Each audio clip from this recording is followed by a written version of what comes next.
after I got back from California yesterday, I was going through, went for a run, and I was coming back to my block. I went running on the West Side Highway. I was coming home, and I was kind of walking along, kind of out of breath, and I was confronted by this on the sidewalk.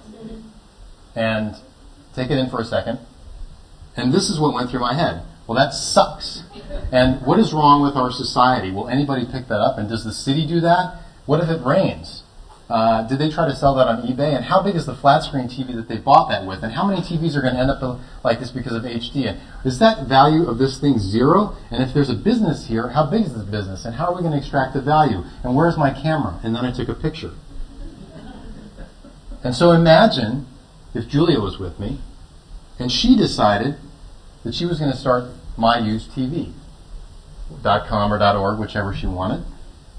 And the first thing she did was make, obviously, T-shirts, because all entrepreneurs make T-shirts for their company before they do anything else.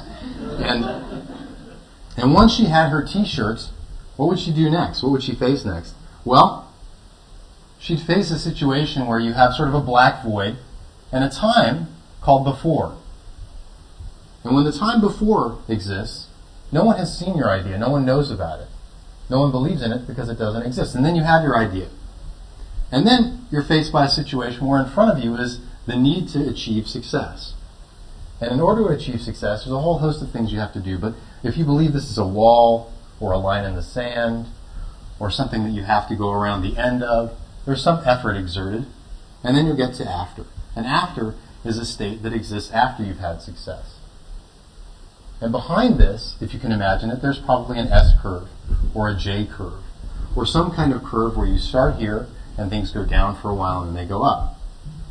And the guy who did a really good job of describing before and after would describe it something like this. The venture capitalists would describe it as, this is a picture of Death Valley, but they call it the Valley of Death. And the Valley of Death is the time between when you have an idea and start working on it and when it starts to produce more value than it consumes. And a lot of ventures don't make it through the Valley of Death.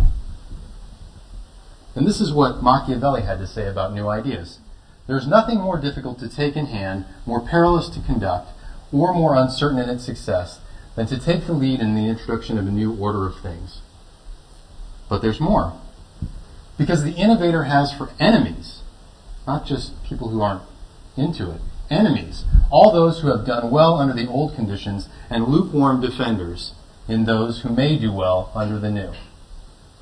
So in this world, you have to not only get people to believe in something new in the state of before and gather supporters. Once that's over, you'll often find that the enemies and the lukewarm supporters will always be the people who said they always knew it was going to work. So when faced by this, if Julia's starting her company and she wants to make it into a company that also has some very specific social objective, which getting rid of used TVs and making money with that could be a very good social aim. What do the people do who create these kinds of businesses? Now, what I showed you here is something that you're going to have to do anyway if you're just trying to start a normal business. If you want to start a for-profit venture, up until this point I've described to you a set of things that you have to go through. If you want to start a pizzeria has a Valley of Death. But if you're a social entrepreneur, you have to have a different set of things that you can succeed at. And I think I made this list up in the last couple of days, so you may not find it on a website about social entrepreneurship.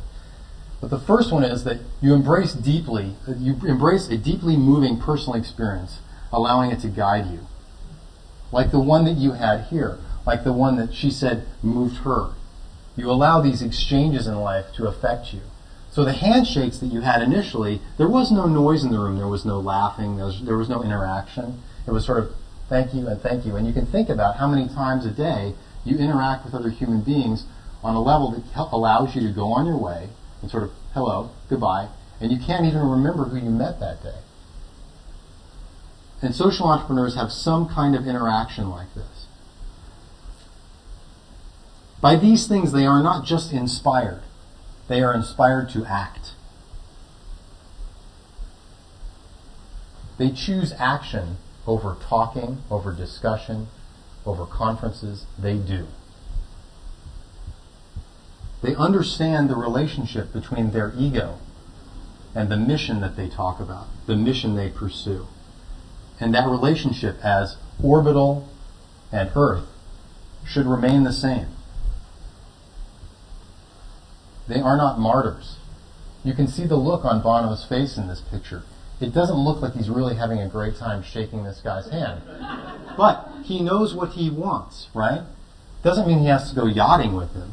But he knows what he needs and he knows what he wants, and he's a social entrepreneur and he's going to do it. You challenge the common wisdom because you have courage from your convictions. And you have a sense of obligation to spread the word. Not only about what you have done or what you are trying to do, but also about the idea that society needs to benefit from the bright minds in the room.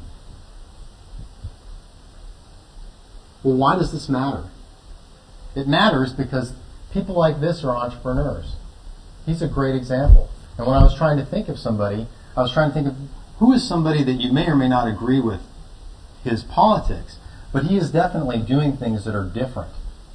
I mean, last night it was really interesting. You could see the enemies and the lukewarm defenders when the pundits were talking about his economic package on TV. You could see people saying, well, on the one hand, he's got almost no votes on the one side, but on the other side, the Democrats in Congress are really not, they're really not happy about the idea that they have to play along with the Republicans because they have the votes. They just want to force their way forward, which isn't necessarily what he was talking about when he stood up and gave his address 3 weeks ago.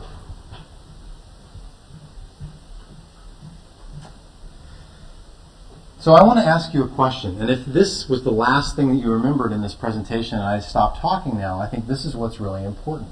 The question is, are you living your life in a way that allows you to have those long 7-second handshakes? Are you allowing yourself to come into contact with people, absorb it, and think about how to use yourself to the benefit of society?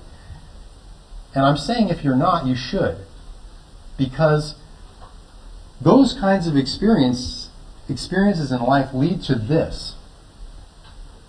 And I am not a big smiler. I mean, I think there are probably like 3 things that make me smile in life. My fiance, my mom being happy on her 70th birthday a couple weeks ago, things like that, and these kids.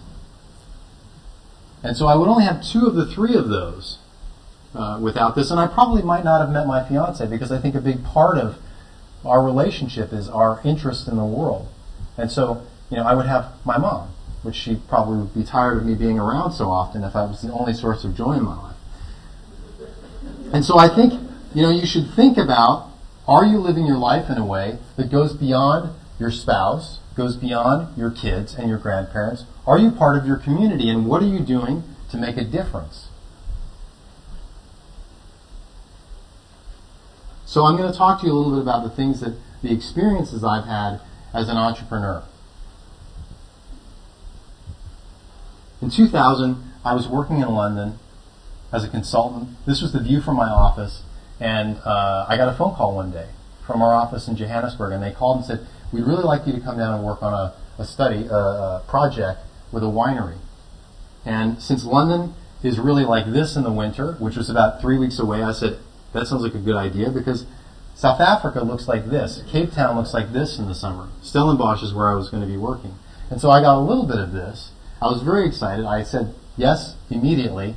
But very quickly, the experience in South Africa changed. And I ended up spending quite a bit of time in places like this, in the townships and the countryside, where I got to meet people who were living in poverty for the first time, really grinding shantytown poverty for the first time in my life. And I saw people who lived in houses made out of tin and scraps and wood, who had dirt floors, who didn't have electricity, and if they did have it, they were stealing it from the grid. They had water, sewage running through their streets. And the women in these communities and the girls spent tremendous amounts of time collecting water. I remember one time I was in Durban out in the countryside driving along this road, this dirt road, and there was this woman. It was the first time I'd ever really seen something like this. And we had been driving for a long time, and she was in the middle of nowhere, and she had this enormous pot on her head, and it was clear that it had 30 or 40 pounds in it, and I had no idea where she came from or where she was going.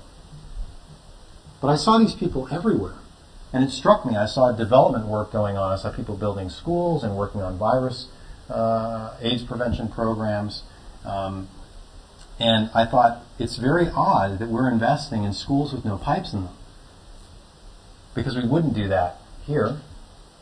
And how do we expect a society to exist if there isn't any water? And so why are we skipping that step? And so I left Africa thinking, not only I need to understand this, but also I need to do something about this. And so I started doing some research, and I found, the statistics were cited earlier, more than 1 billion people did not have access to safe water, and about 2.5 billion people didn't have access to sanitation services, which means, in effect, those people probably have never seen a toilet like you understand it, and they may never in their entire lives use one. The women spend 3 to 6 hours a day trying to get water, and the work of collecting water is grinding. I know that when I was in college, I could pick up one of those 45-pound plates to put on a bench press pretty easily. They're very heavy now, and I never had to carry one for 3 hours. And that's about what these women are carrying on their heads. And they do it every day. About 2.5 million kids die every year because of water-related diseases. And I think what's really important about this isn't that, there are 6.6 billion people in the world, so that seems like a sort of a small number. It's that this is a preventable disease. And how many of you would like to see your brother or sister or your children die of something that no one should die of? It's still a huge number on a daily basis. And WaterAid says that $25, just $25 in their area of 17-country operation can give someone access to water, sanitation, and hygiene education for the rest of their life. So when you think about that, that's less than the cost of breakfast at most of the restaurants around here. The problem, though, is that most people don't have the benefit of having ever been faced with this stuff. And so the numbers that you've seen on the last few slides, backed up by pictures that I've taken or culled from the internet, aren't there for most people. So for most people, it's just statistics in a report, and you see it, and you turn the page, and you don't really feel it. How many people here were born in a developing country? If you ask these people, they would know. They would be able to say to you, I've seen this or I've experienced this in person.